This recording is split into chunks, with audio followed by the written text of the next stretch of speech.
بسم اللہ الرحمن الرحیم رب اشرح لی صدری ویسر لی امری واحلل عقدۃ من لسانی یفقهوا قولی اللہم لا سہل الا ما جعلتہ سہلا وانت تجعل الحزن اذا شئت سہلا رب یسر ولا تعسر اللہم فقہنا فی الدین اللہم فقہنا فی الدین اللہم انی اسألک علما نافعا ورزقا طیبا وعملا متقبلا اللہم انت اجعل القرآن ربیع قلوبنا وجلاء حزننا وذہب ہمنا آمین یا رب العالمین۔ چلیے شروع کرتے ہیں آیت نمبر 166 سے۔ لیکن اللہ، لیکن اللہ، یشہد، گواہی دیتا ہے، بما، اس کی، جو انزلہ، اس نے نازل کیا، الیکا، آپ کی طرف، کیا نازل کیا؟ قرآن، انزلہ، کہ نازل کیا ہے اس کو، بعلمہ، اپنے علم کے ساتھ۔ کل ہم نے سورہ اعراف میں بھی یہی بات کی پڑھی نا، کہ اللہ تعالیٰ نے اپنے علم کے ساتھ یہ قرآن ہمارے اوپر نازل کی ہے، اور اس کے لیے وہ ملائکت، اللہ تعالیٰ بھی اس کی گواہی دے رہا ہے، اور اس کے ساتھ کون گواہی دے رہے ہیں؟ والملائکۃ یشہدون، اور فرشتے بھی گواہی دیتے ہیں، وکفی باللہ شہیدا، اور کافی ہے اللہ کی گواہی ہی کافی ہے۔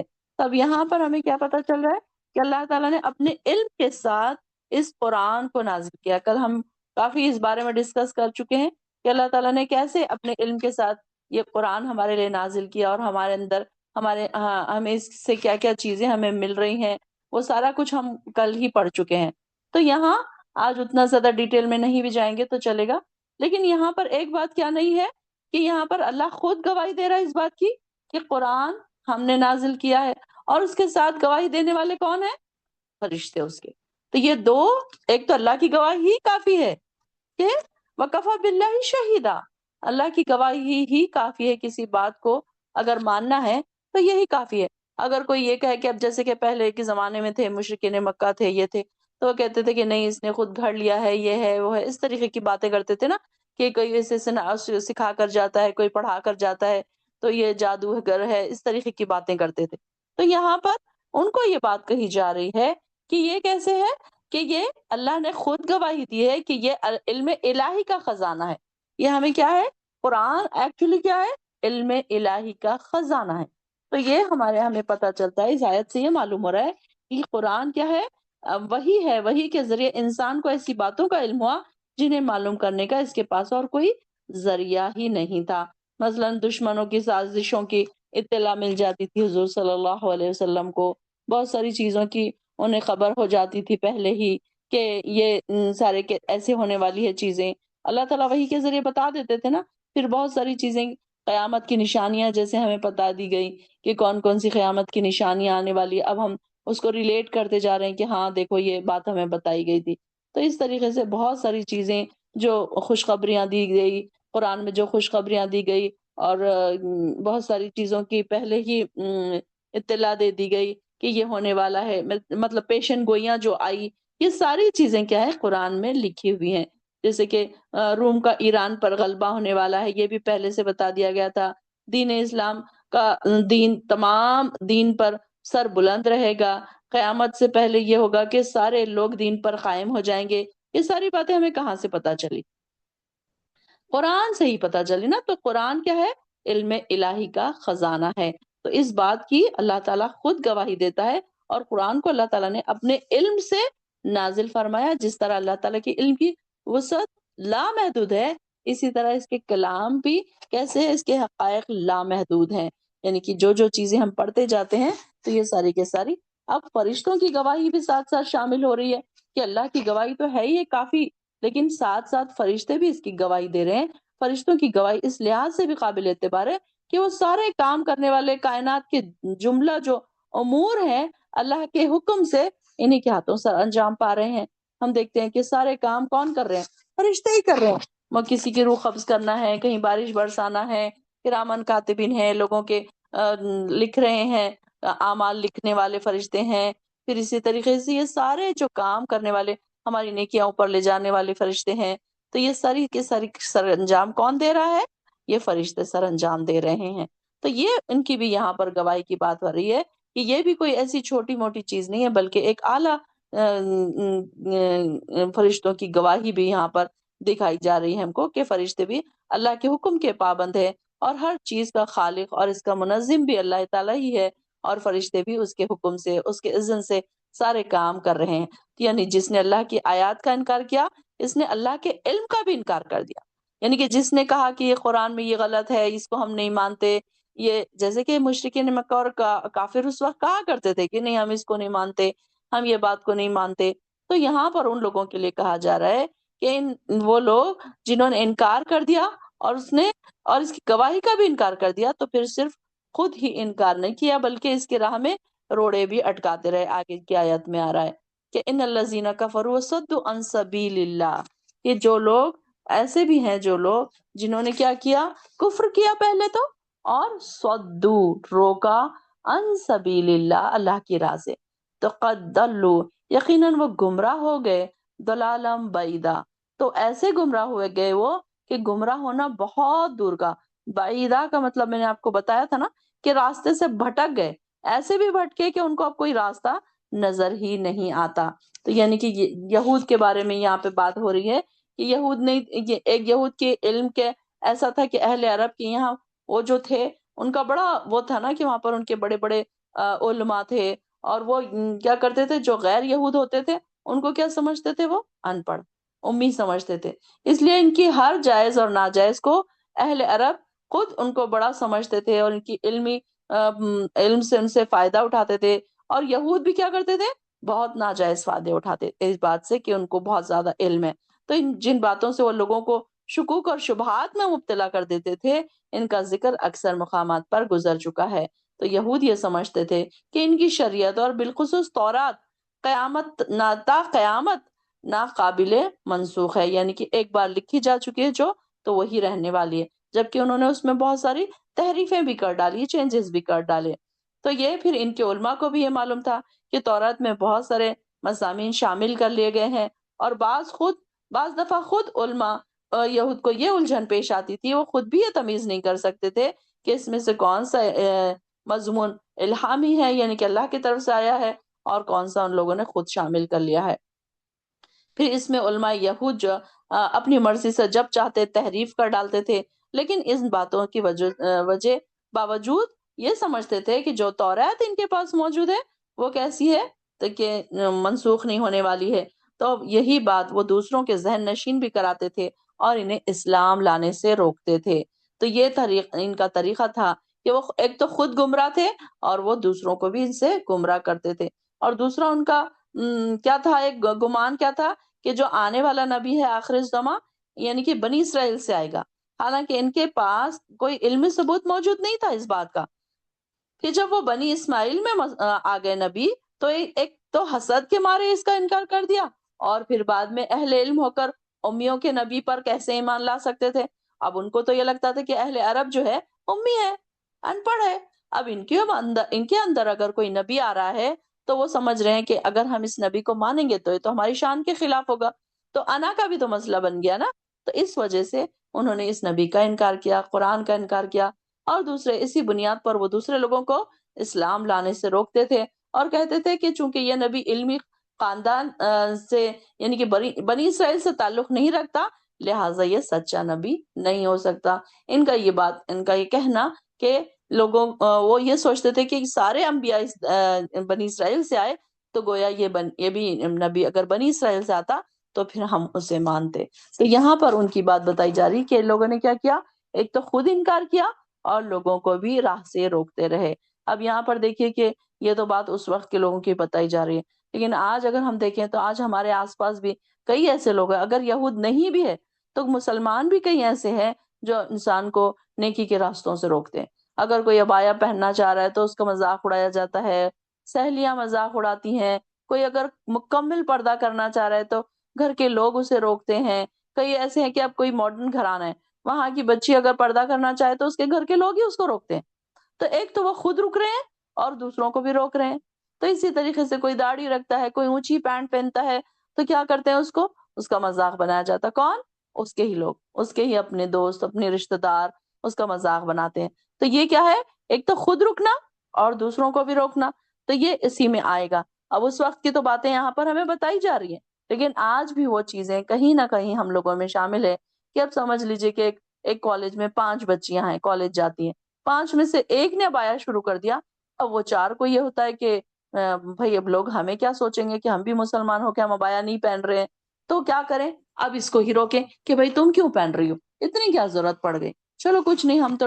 اب آج کل تو یہ ہے نا کہ بچیاں صرف حجاب لینے کو ہی پردہ سمجھتی ہیں، بلکہ فیس کھلا ہے، فیس میک اپ میں ہے، اور نیچے کیسی بھی ڈریسنگ ہے، نہیں ہم تو حجاب کرتے ہیں نا، اس کو ہی بڑا پراؤڈ کر لیتے ہیں کہ ہم حجاب کرتے ہیں. یعنی کہ حجاب مطلب ان کا اسلام مکمل ہو گیا. تو حجاب یہ نہیں ہے کہ صرف آپ صرف اسکارف پہن لو اور نیچے جینز پہنو اور پینٹ شرٹ پہنو، یا پھر آپ کیسے بھی آپ کے کپڑے ہوں آپ اس کو میٹر نہیں. اب آپ دیکھیں کہ جتنے بھی ماڈرن لوگ ہیں تو وہ نیچے سے تو ان کے کپڑے بہت ماڈرن ہوتے ہیں، لیکن اوپر سے اسکارف ہوتا ہے، یہ بتانے کے لیے کہ ہم تو حجابی ہیں. تو حجاب یہ نہیں ہے، بلکہ حجاب یہ ہے کہ عورت سر سے لے کر پاؤں تک کور رہے، یہ ہمارا اسلام ہمیں سکھاتا ہے. تو یہاں پر ان کی بات بتائی جا رہی ہے کہ جو دین، اب دیکھیے کہ کلاسوں میں کوئی آپ جا رہے ہیں تو جیسے کہ کل انہوں نے کہا تھا کسی نے کہ جب ہم کلاس کرنے بیٹھتے ہیں گھر کے لوگوں کے بیچ میں تو کہتے ہیں ارے دیکھو اب ان کی کلاس پھر شروع ہو گئی، تو یہ تو بس کلاسوں میں ہی بزی رہتے ہیں، ہاں ان کا تو ٹائم ہی ادھر ہے. ایسے گھر کے ہی لوگ ہیں. دیکھیے کہ اپنے آس پاس کے لوگ بھی انسان کو کبھی کبھی انسان پھر کیا کرتا ہے کہ ارے جانے دو چھوڑو اب سب لوگ بیٹھے ہیں وہ پتہ نہیں کیا کہیں گے، یہ سوچ کر پھر وہ چھوڑ دیتا ہے دین کے کئی ایسے کام. تو ایسے لوگ جو ہیں ہر جگہ موجود ہوتے ہیں اور ہر دور میں موجود ہوتے ہیں. جب اس وقت بھی تھے، نبی صلی اللہ علیہ وسلم کے زمانے میں بھی تھے، اور آج بھی کئی ایسے لوگ ہیں جو آپ کو دین سے روکتے ہیں. کہ اب کبھی کبھی آپ کو اس طریقے سے کہا جاتا ہے کہ ارے پہلے بچوں کو دیکھو، کیا آپ نہ خود پڑھنے بیٹھ گئے، پہلے بچوں کا اور گھر کا دیکھنا ضروری ہے. تو اس کا یہ مطلب نہیں ہے کہ کوئی انسان بچوں کو اور گھر کو چھوڑ دے. ایک اگر اسلامک رولز اگر آپ فالو کر رہے ہیں، کوئی اگر آپ قرآن کی کلاسز کر رہے ہیں، تو اس کے ساتھ یہ ایک اسلامی عورت کا یہ کام بنتا ہے کہ وہ اپنے گھر کو سنوار کر، اپنے آپ کو سنوار کر، اپنے بچوں کو سنوار کر، اپنے شوہر کو، اپنے سسرال والوں کو خوش رکھ کر یہ مینیج کر سکتی ہے تو پھر وہ کریں.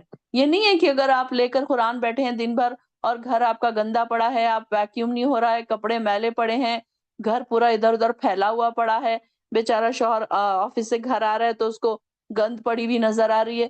تو یہ تو ہمیں ہمارا اسلام نہیں سکھاتا کہ آپ یہ ساری چیزیں چھوڑ دیں اور بس اللہ اللہ کرتے بیٹھیں.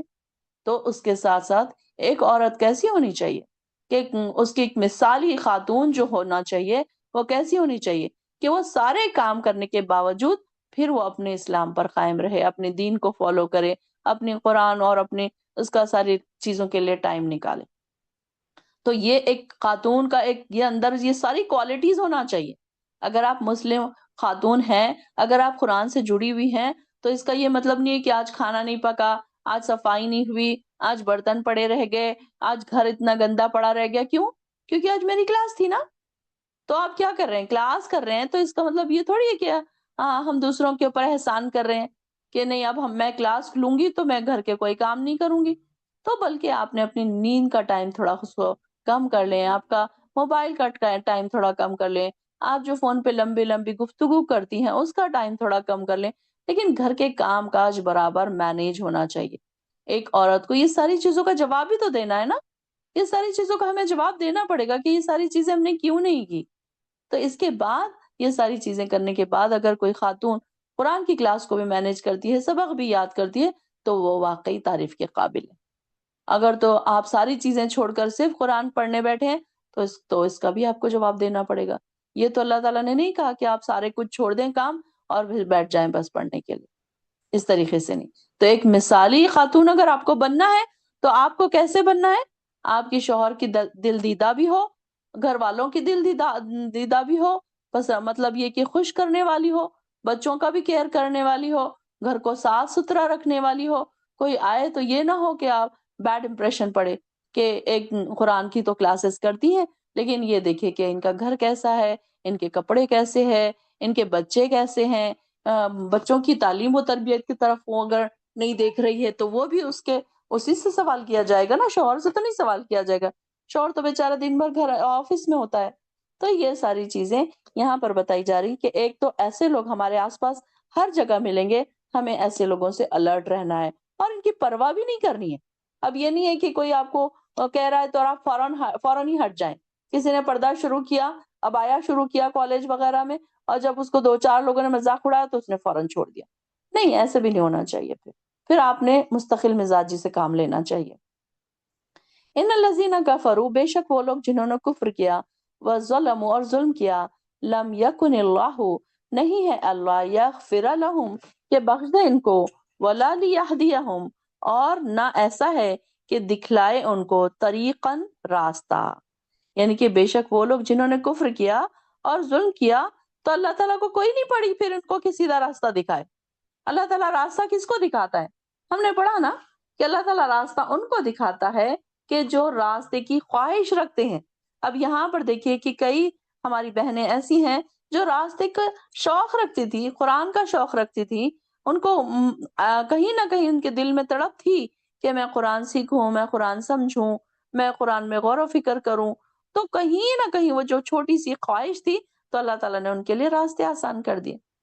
تو اللہ تعالیٰ کہہ رہے ہیں کہ جو لوگ کفر کرتے ہیں اور ظلم کرتے ہیں تو اللہ تعالیٰ ان کو نہیں بخشے گا اور نہ ہی ان کو راستہ دکھائے گا. پھر دیکھیے کہ جو دنیا دار ہوتے ہیں نا تو اللہ تعالیٰ ان کو دنیا کے ہی راستے بتا دیتا ہے. وہ دنیا کے راستوں پر دوڑے چلے جاتے ہیں. پھر ان کو یہ راستہ نہ بڑا تنگ لگتا ہے کیونکہ اللہ تعالیٰ نے پسند ہی نہیں کیا. اگر کوئی شخص مسجد میں جا کے نماز پڑھ رہا ہے تو اس کا یہ مطلب نہیں ہے کہ وہ انسان بڑا دوڑ دوڑ کے جا رہا ہے تو وہ بڑا اچھا اور نیک انسان ہے. وہ اللہ تعالیٰ نے اس کے لیے راستہ آسان کیا، تب وہ کہیں جا کر اس راستے پر چلا. ہمارا ایک قدم کا اٹھنا بھی اللہ کی طرف سے، اور ہمارے ایک قدم کا رک جانا بھی اللہ کی طرف سے. کیونکہ ہم تو جانتے ہیں نا کہ ایک پتا بھی اللہ کی مرضی سے نہیں ہلتا. اگر آج ہم اس کلاس میں بیٹھے ہیں اور جو اس کلاس میں نہیں بیٹھے ہیں وہ بھی اللہ کی طرف سے. کچھ لوگوں کو اللہ تعالیٰ نے پسند کیا کہ وہ اس محفل میں آ جائیں تو اللہ تعالیٰ نے ان کو بٹھا دیا، ان کے لیے سارے کام کاج سالو ہو گئے، ان کے سارے مسئلے حل ہو گئے، اور وہ سب کچھ سب چیزیں کرا کے تو وہ اپنی اس کلاس میں شامل ہو گئے. تو یہ طریقہ کا مطلب راستہ، یہ راستہ آسان کس نے کیا؟ اللہ تعالیٰ نے کیا نا. میں ہوں، آپ ہے، ہم لوگوں کے لیے راستے آسان کس نے کیا؟ اس کلاس میں بیٹھنے کے لیے، اس قرآن کو سمجھنے کے لیے، اس کے آپ نوٹس بنا رہے ہیں، اس کے آپ سمجھ رہے ہیں، اس کے لیے آپ ٹائم دے رہے ہیں. اب صبح اٹھ کے پڑھ رہے ہیں، رات میں لیٹ بچوں کے سلانے کے بعد آپ پڑھ رہے ہیں. کئی چھوٹے چھوٹے بچوں والیاں ہیں، وہ رات میں بچوں کے سونے کے بعد اپنے نوٹس کمپلیٹ کر رہی ہیں، پڑھ رہی ہیں، کل سنانے کے لیے اپنے آپ کو پریپئر کر رہی ہیں. تو یہ راستے کون آسان کر رہا ہے آپ کے؟ آپ خود نہیں کر سکتے یہ ساری چیزیں. ہمارے ہاتھ میں کچھ بھی نہیں ہے. ہم ایک رکعت نماز پڑھنا ہے اگر، تو ہم مجبور ہے کہ اللہ تعالیٰ جب تک ہم اس کا اذن نہ ہو، اس کا حکم نہ ہو تو ہم کچھ نہیں کر سکتے. تو یہ اللہ تعالیٰ نے ہمارے لیے راستے آسان کیے کہ جب بھی اس بات کو سوچیں آپ نا کہ میں اس محفل میں آئی ہوں، قرآن کو سمجھنے لگی ہوں. یہ بھی ایک بڑی بات ہے نا کہ ہم قرآن کو سمجھنے لگے. کہ قرآن کو سمجھنا ایک ایسی چیز نہیں ہے کہ ہر کوئی اس کو سمجھ سکتا ہے، بلکہ ہر ایک کے لیے آسان بھی نہیں ہوتا کہ قرآن کو سمجھے. تو یہاں پر یہ بات بتائی جا رہی ہے کہ ہر چیز جو ہے اللہ تعالیٰ کے لیے آسان. اللہ تعالیٰ جب کسی کے لیے راستے آسان کر دیتا ہے تو وہ دوڑتا ہوا ان راستوں پر چلاتا ہے. اور دیکھیے کہ جو لوگ آنا ہی نہیں چاہتے تو اب وہ کہتے رہتے ہیں، آپ ان سے پوچھیں، وہ آپ کو ایسے لیم ایکسکیوزز دیں گے کہ نہیں نہیں ہماری تو جاب ہے، نہیں ہماری تو طبیعت ٹھیک نہیں ہے، نہیں ہمیں تو یہ مسئلے ہیں، وہ مسئلے ہیں. اتنے مسئلے آپ کو بتائیں گے کہ آپ دوسری بار ان کو بولنا ہی چھوڑ دیں گے. تو ایسی بات ہے کہ جو انسان چاہتا ہے نا اللہ کی طرف آنا تو اللہ تعالیٰ اس کے لیے راستے آسان کر دیتا ہے، اس کے کاموں کو سمیٹ دیتا ہے، اس کے وقت میں برکت ڈال دیتا ہے. پھر اس کے لیے راستے بھی آسان ہو جاتے ہیں، وہ دوڑ دوڑ کر آنے بھی لگتا ہے. تو یہاں یہی بات بتائی جا رہی ہے کہ ایک تو اللہ تعالیٰ نے ان کے لیے راستے آسان کر دیے، اور کچھ ایسے بھی لوگ ہیں جن کو اللہ تعالیٰ نے پسند ہی نہیں کیا تو وہ پھر کہاں رہ گئے؟ وہ پیچھے رہ گئے. پھر اللہ تعالیٰ نے کہا کہ تم پیچھے ہی رہنے والوں میں. اب یہ دیکھیے کہ اس وقت ہم پڑھتے تھے نا کہ جنگ پر جب جو لوگ جاتے تھے تو وہ کیا کرتے تھے کہ پیچھے رہنے والے جو ہوتے تھے تو وہ پیچھے رہ جاتے تھے. تو ایسے لوگ جن کو اللہ تعالیٰ نے پسند نہیں کیا تو پھر وہ پیچھے ہی رہ گئے. اب یہ دیکھیے کہ زندگی میں کچھ ایسے لمحے بھی آتے ہیں جب سب کچھ موجود ہوتا ہے مگر دل کے اندر ایک عجیب خلا اور بے چینی اور اداسی اور بے بسی رہتی ہے. انسان لوگوں کے درمیان ہوتا بھی ہے لیکن اندر سے کیا ہوتا ہے؟ تنہا محسوس کرتا ہے. لیکن اب یہ دیکھیے کہ جب ہم قرآن کی کلاسوں سے جڑ جاتے ہیں، دین کی محفلوں میں بیٹھنے لگتے ہیں، اللہ تعالیٰ نے جب یہ راستے آسان کر دیتا ہے اللہ تعالیٰ ان کے لیے، تو ان کے لیے دیکھیے کہ ان کے بیماریاں ان سے دور کر دیتا ہے، ان کی تنہائیاں ان سے دور کر دیتا ہے، ان کی سوچیں، ان کے ڈپریشن، ان کی انزائٹی ان سے دور کر دیتا ہے۔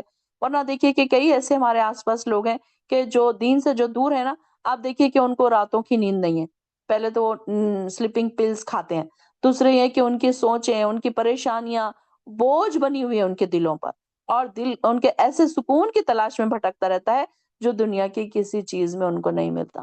اللہ تعالیٰ نے ہم کو ایسا راستہ دکھا دیا کہ جہاں آ کر ہم نے ایسے دلوں کو سکون پایا، اپنے دلوں میں ہم نے ایک سکون پایا، ٹینشنز ہماری ساری ختم ہو گئی، مشکلیں ہیں لیکن ہم کو صبر کرنا آ گیا۔ تو یہ دیکھیے کہ ایسے ہی دلوں کے لیے امام ابن جوزی جو ہے ایک عجیب حقیقت وہ بیان کرتے ہیں کہ وہ فرماتے ہیں کہ میں نے کوئی چیز ایسی نہیں دیکھی جو غم کو اس قدر دور کر دے جتنا کہ قرآن کو غور و فکر کے ساتھ پڑھنا، کیونکہ دل اس کے ذریعے ایسی زندگی پاتا ہے جس جیسی کوئی اور زندگی نہیں۔ یہ صرف ایک عالم کا قول نہیں بلکہ ایک ایسے شخص کا تجربہ ہے جس نے انسانی دلوں کی کیفیت کو گہرائی سے سمجھا تھا۔ اور قرآن صرف تلاوت نہیں ہے، تلاوت میں زندگی نہیں ہے صرف اس کی، بلکہ اکثر لوگ قرآن پڑھتے ہیں مگر اس کے الفاظ دل تک نہیں اترتے۔ زبان تلاوت کرتی ہے مگر دل کہیں اور بھٹک رہا ہوتا ہے، جبکہ قرآن صرف پڑھنے کے لیے نہیں اتارا گیا، بلکہ انسان کے اندر مردہ پڑ جانے والے احساسات کو جگانے کے لیے نازل کیا گیا۔ تو قرآن انسان کے دل سے بات کرتا ہے۔ آپ نے محسوس کیا کبھی کہ قرآن ہم سے کیسے بات کرتا ہے؟ جب ہم کوئی سوال کر رہے ہوتے ہیں، اپنے دل میں کوئی سوال ہمارے چل رہے ہوتے ہیں اور ہم قرآن پڑھتے ہیں تو وہ جواب ہمیں مل رہے ہوتے ہیں۔ اکثر یہ ہوتا ہے کہ ہم کوئی پریشانی میں ہوتے ہیں کہ اب کیا کریں، یہ ایسا مسئلہ ہے، وہ مسئلہ، اگر آپ قرآن پڑھتے ہیں اس وقت آپ کو اس کا جواب ملا۔ تو قرآن ہم سے باتیں کرتا ہے نا، ہمارے دلوں کے بھید کو جانتا ہے وہ۔ تو اب یہ دیکھیے کہ جب انسان سورہ یوسف میں یعقوب علیہ السلام کا صبر پڑھتا ہے تو اسے اپنے غم چھوٹے محسوس ہونے لگتے ہیں۔ جب مریم علیہ السلام کی تنہائی پڑھتا ہے تو اسے معلوم ہوتا ہے کہ اللہ تعالیٰ کسی کو تنہا نہیں چھوڑتا۔ جب موسیٰ علیہ السلام کا خوف پڑتا ہے تو یقین آتا ہے کہ اللہ راستے وہاں بھی کھول دیتا ہے جہاں سمندر سامنے ہو۔ دیکھیے کہ اللہ تعالیٰ نے ان لوگوں کے لیے بھی کیسے راستے آسان کر دیے تھے، کیونکہ وہ ہدایت کی طرف بڑھ رہے تھے نا، تو اللہ تعالیٰ نے بھی ان کو ہدایت دے دی، لِيَهْدِيَهُمْ طَرِيقًا، تو ان کو بھی اللہ تعالیٰ نے ایسا راستہ دکھایا کہ سمندر میں ان کے لیے راستے بن گئے۔ سمندر میں راستے بن جانا کوئی چھوٹی چیز نہیں ہے۔ اگر ہم بھی ایسے کامل ایمان رکھیں گے تو ہمارے لیے بھی سمندر میں سے راستے بن جائیں۔ اور جب بھی دعا کریں نا آپ تو اس طریقے سے دعا کریں کہ اللہ میرے لیے تو راستے بنا دے، میرے یہ کام آسان کر دے۔ تو نے جو بنی اسرائیل کے لیے بھی تو نے سمندر میں راستے بنا دیے تھے نا، اللہ تعالیٰ وہ بھی تو نافرمان تھے نا، ہم بھی ہیں تھوڑے بہت گناہ گار، ہماری بھی دعا سن لے، ہمارے لیے بھی راستے بنا دے، تو اللہ تعالیٰ ضرور ہمارے لیے بھی راستے بنا دے گا۔ پھر آگے اللہ طریقہ جہنم خالدین فیہا ابدا، مگر جہنم کا راستہ کیسا ہے؟ جہنم کا راستہ ہمیشہ ایک ایسا راہ ہے جو جہنم میں لے کر جاتا ہے اور وہ ہمیشہ ہمیشہ جہنم میں رہے گا۔ وَكَانَ ذَلِكَ عَلَى اللَّهِ يَسِيرًا، اور یہ اللہ تعالیٰ پر بہت آسان ہے۔ یا ایھا الناس، اے لوگوں، قد جاءکم، تحقیق آ گیا تمہارے پاس رسول بالحق، حق کے ساتھ، من ربکم، تمہارے رب کی طرف سے، فآمنوا، تو تم ایمان لاؤ، خیر لکم، تو یہ تمہارے لیے بہتر ہوگا، وَإِن تَكْفُرُوا، اور اگر تم کفر کرو گے، فَإِنَّ لِلَّهِ، تو بے شک اللہ ہی کا ہے، مَا فِي السَّمَاوَاتِ وَالْأَرْضِ، جو کچھ بھی آسمانوں میں ہے اور جو کچھ بھی زمین میں ہے، وَكَانَ اللَّهُ عَلِيمًا حَكِيمًا، اور ہے اللہ تعالیٰ خوب جاننے والا، بڑی حکمت والا۔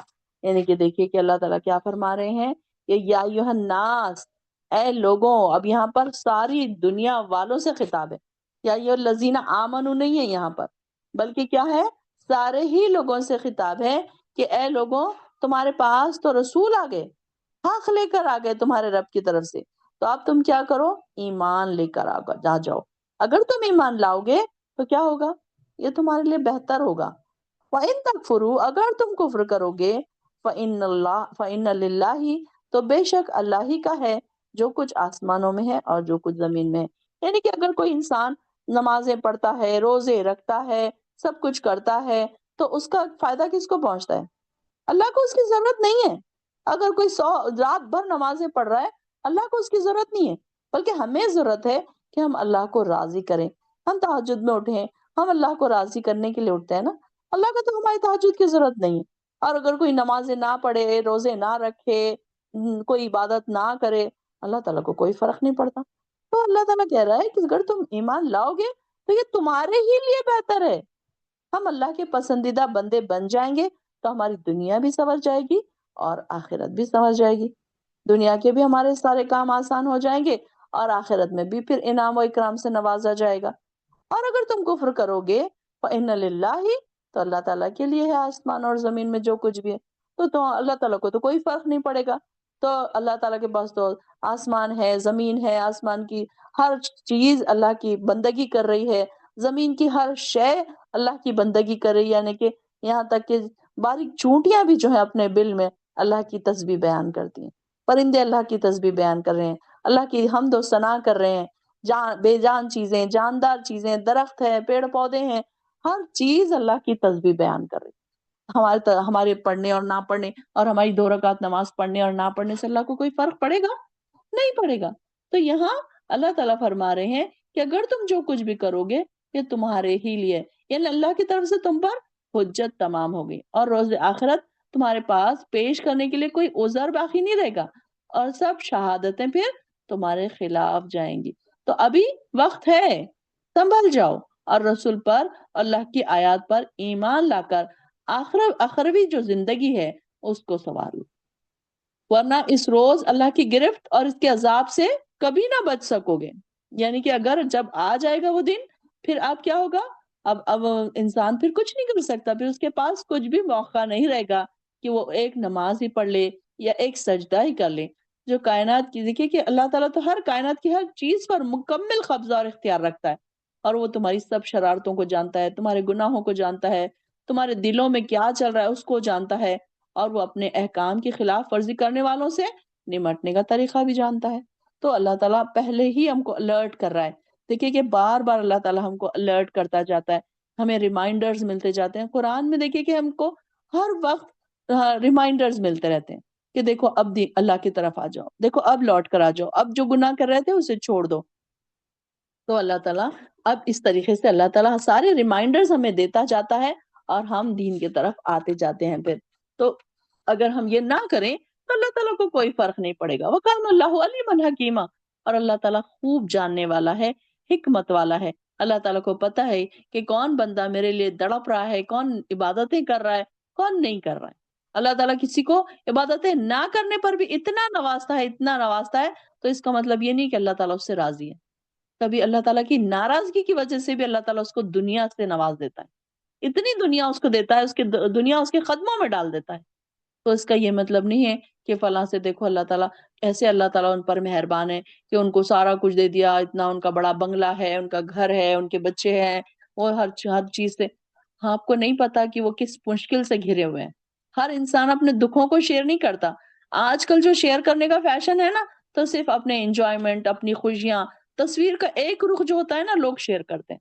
آپ دیکھیے کہ انسٹاگرام ہے، فیس بک ہے، اپنی اسٹوریز ہے، اس پر کیا ڈالتے ہیں لوگ؟ انجوائمنٹ. ہم یہاں گھومنے گئے تھے، وہاں کی فوٹوز، برتھ ڈے ہے اس کا کیک کی فوٹوز، ہسبینڈ وائف کچھ گفٹ دے رہے ہیں ہسبینڈ، اس کی فوٹو یہ شیئر کیا جاتا ہے. اور جو اندر جو چیزیں چل رہی ہوتی ہیں، کوئی لڑائیاں ہیں، کوئی ڈپریشن ہے، کوئی اینزائٹی ہے، کوئی دلی سکون نہیں ہے، بے سکونی ہے، سارا کچھ ہے، ان کو یہ سب چیزوں سے محروم رکھ دیا گیا. پھر اللہ تعالیٰ نے دنیا تو دے دی، دنیا کی دولت تو دے دی ان کو، لیکن دوسرے ٹینشنز بہت ہیں ان کو. تو اللہ کی طرف اگر ہم جائیں گے تو اللہ تعالیٰ کے لیے، ہمارے لیے بہتری ہے. اگر تم کرو گے یہ کام تو تمہارے لیے خیر لکم، یہ بہتر ہوگا تمہارے لیے. اور اگر تم کفر کرو گے، اللہ کی انکار کرو گے، یعنی کہ اللہ کی بات نہیں مانو گے، گناہوں کی زندگی چوز کرو گے، دنیا کو پسند کرو گے، دنیا کے انجوائمنٹ کو پسند کرو گے، تو اللہ تعالیٰ کو کوئی نہیں پڑی. اللہ تعالیٰ کے پاس تو آسمان اور زمین اور فرشتے، ہر چیز اس کی تسبیح کرنے کے لیے بیٹھی ہے. وَكَانَ اللَّهُ عَلِيمًا حَكِيمًا، اور ہے اللہ تعالیٰ بڑی حکمت والا، علم والا.